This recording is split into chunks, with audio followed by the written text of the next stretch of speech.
Well, thank you for allowing me the opportunity to speak. I'm going to share with you a personal story that changed my life. 28 years ago, I'd been a judge for a decade in a small city where there were 7 First Nations communities around that city. The doors of the courtroom would open every morning, and a sea of Indigenous people would flood into that courtroom, day in and day out. Families, children, victims, the accused. Something was wrong. Something was happening in my community that I didn't fully understand. I knew the non-Indigenous people in the city I lived in, or I felt I did. But I certainly didn't know the Indigenous people, whether they lived in the city or the surrounding First Nations communities. There were 2 solitudes. I wanted to see if a bridge could be built between those 2 solitudes. I felt a responsibility to find answers. I needed to make an outreach to the Indigenous community, the Indigenous people, but I didn't know how to do that. A friend of mine who was a judge invited me to a sweat lodge ceremony. I went with him. It was my first Indigenous ceremony. A sweat lodge ceremony, for those who may not know, is a traditional First Nation sacred, spiritual ceremony of cleansing. It uses prayer, songs, hot rocks, and water to cleanse the mind, the body, and the soul. It's a very spiritual experience. It certainly was for me the first time, and I've been to numerous ones since. The elder who was conducting the sweat was really quite a character. You know, he loved to tease, he loved to joke, and he certainly loved to laugh, at my expense anyway. He said to me, "I always save the hottest rocks for judges." And he did. I really sweated. But I was inspired by the elder. I asked him to help me with my problem. And he gave me this matchbook. On the inside cover, he wrote a name and a phone number. He said, "When you get back home, call this person." I took this matchbook home. I waited a week. I waited a week because I was procrastinating. I had to work up the guts, the courage to actually make that call. I did phone out to the First Nations community close to the city. I asked to speak to the person. He came on the line. And I introduced myself by saying, "Hey, I'm the local judge. I'd really like to talk with you." And he said to me, "I know who you are. We've been waiting for your call for 100 years. And he meant it. That experience was an epiphany for me. That began my immersion in Cree culture and spirituality. That immersion taught me many things. The most profound was my education was incomplete. I had to change what I accepted as true. I had to be a critical thinker, but I had to keep an open mind for the knowledge of others. What I learned was never taught in school, high school or law school. You know, in law school, we never talked about the treaties. They're part of the Constitution, the supreme law of the land. I look back on that and think that's amazing. It speaks a lot. The wisdom and teaching of the elders filled in my education gap. That outreach led to a restorative justice partnership between the justice system and that particular First Nations community. Later in my career as Treaty Commissioner, I worked with elders, and teachers, and they created a set of resources from grades K to 12. Those resources answered this question: what is the meaning of the treaty relationship in a contemporary context? It was founded on the fundamental fact and principle that we are all treaty people. There are rights and responsibilities on both sides. That was a good start. More had to be done. The larger question became, how do you get citizens to respect and protect the human rights of others? Human rights made a quantum leap forward in the second half of the last century, after the Second World War, the 20th century. That was the rights revolution, and it was built on the world's response to the Holocaust. For the first time in history, the individual rights of every human being were recognized. The United Nations said, we are all one human family. Now, I know that many people understand that they have rights, but I've observed that fewer people understand that there are responsibilities that come with those rights. Our democratic institutions, our democratic freedoms, our human rights come with responsibilities. The two coexist. In order to sustain the huge leap forward we made on human rights and democratic institutions, we need now to have a corresponding responsibility revolution. I'm inviting you to be part of the responsibility revolution. You may ask, what is a responsibility revolution? Why do we need that? My short answer is this: we're in crisis. Human rights and democratic ideals are under attack, direct attack, on a daily basis.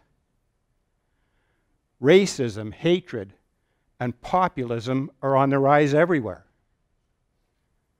Some citizens are disengaging from democratic processes. Some citizens are losing faith in democratic institutions.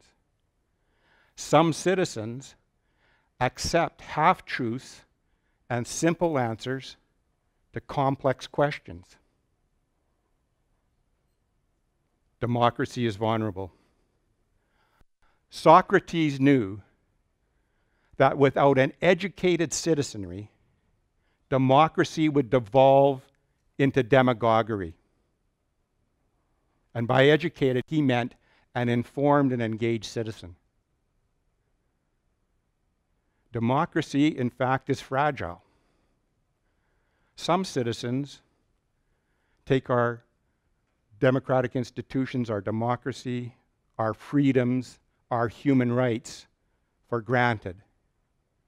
That is perilous. The price of freedom is eternal vigilance. One cannot be vigilant unless one has knowledge. Education generates knowledge. Education is the answer.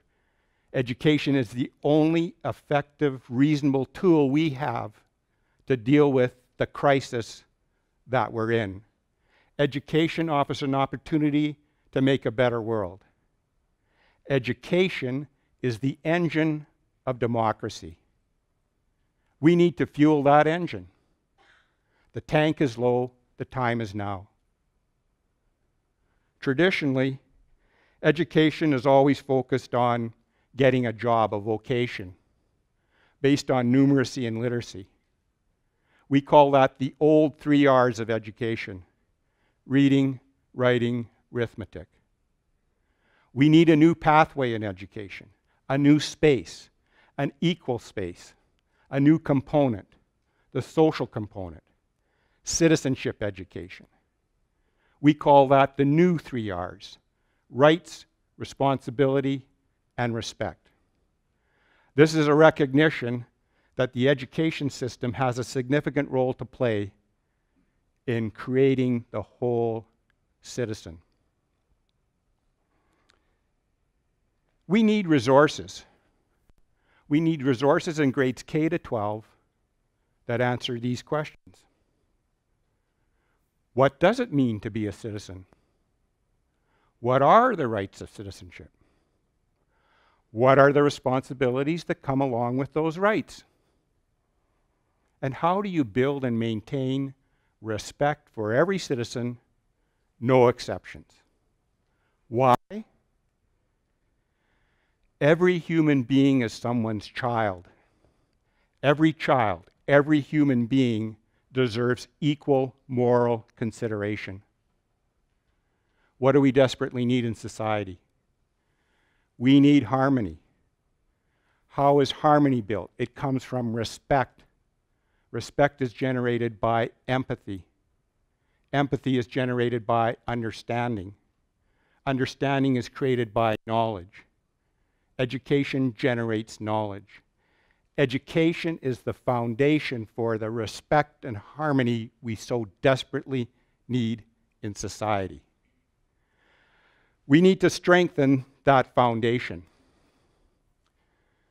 The education system can't rely on osmosis or be passive about creating and maintaining good citizens, especially in multicultural, multi-ethnic, multi-theist societies, the ones in which we live. We need to be very specific, very intentional, very purposeful in teaching students the responsibilities that come with citizenship. We need to teach these responsibilities every day in some way, in every grade, K to 12, in every school. And when I talk about responsibilities, there are many. But here are 4 salient responsibilities. Every citizen must know and understand the rights of citizenship so they don't knowingly transgress on the rights of others. Every citizen has a responsibility to know the truth and to reconcile with Indigenous peoples.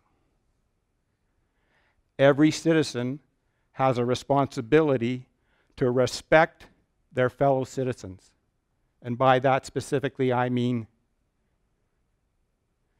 no bullying, no scapegoating, no racism, no discriminations, no exceptions. The 4th point, every citizen has a duty to make the world a better place, to see the world through that lens. How do we make this community better? The province, the country? That is the question. How do we repair the world?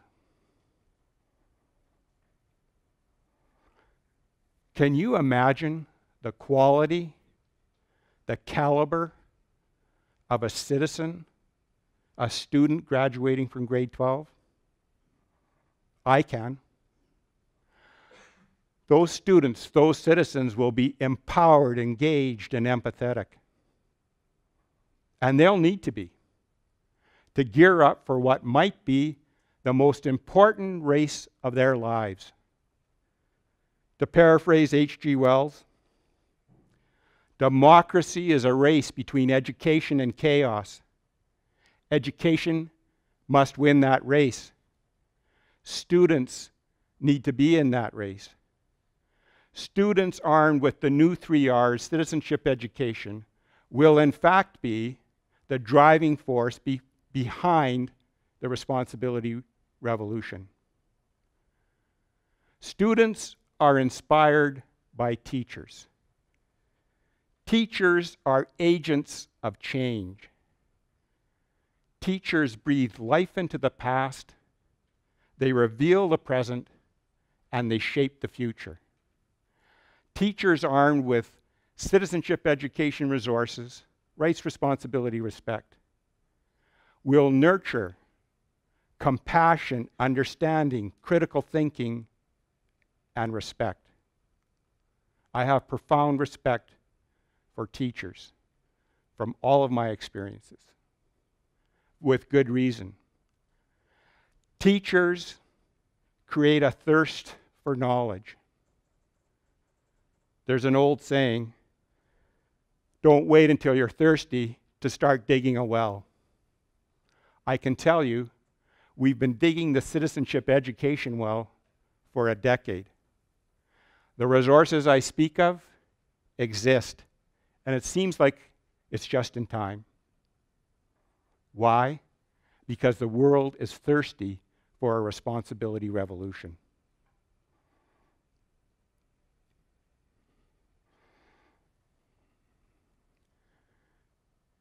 My education was incomplete.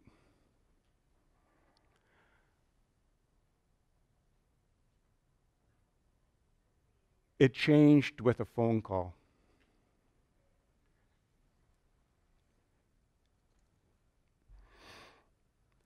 My personal story is about human rights, responsibilities, respect. But fundamentally, it's about the power of education. Education offers hope, hope for a better future, where rights will be embraced, responsibilities will be the norm, and respect is paramount. These citizenship education resources have been embraced and are being used in classrooms locally and have for the last 3 years. School divisions have embraced citizenship education. They've created huge successes in a very short period of time, 3 years. School divisions that have embraced citizenship resources have, in fact, incorporated this as the ethos, the culture in those school divisions. That is the best testament to the success. I have a challenge for you. Your role in the responsibility revolution as parents and adults is to ensure that every child, every student in grades K to 12 is taught and learns the responsibilities of citizenship. Our human rights and our democratic ideals depend on it. It's up to you to make that first call. The future society in which your children, your grandchildren will live depends on you. Join the responsibility revolution. Thank you.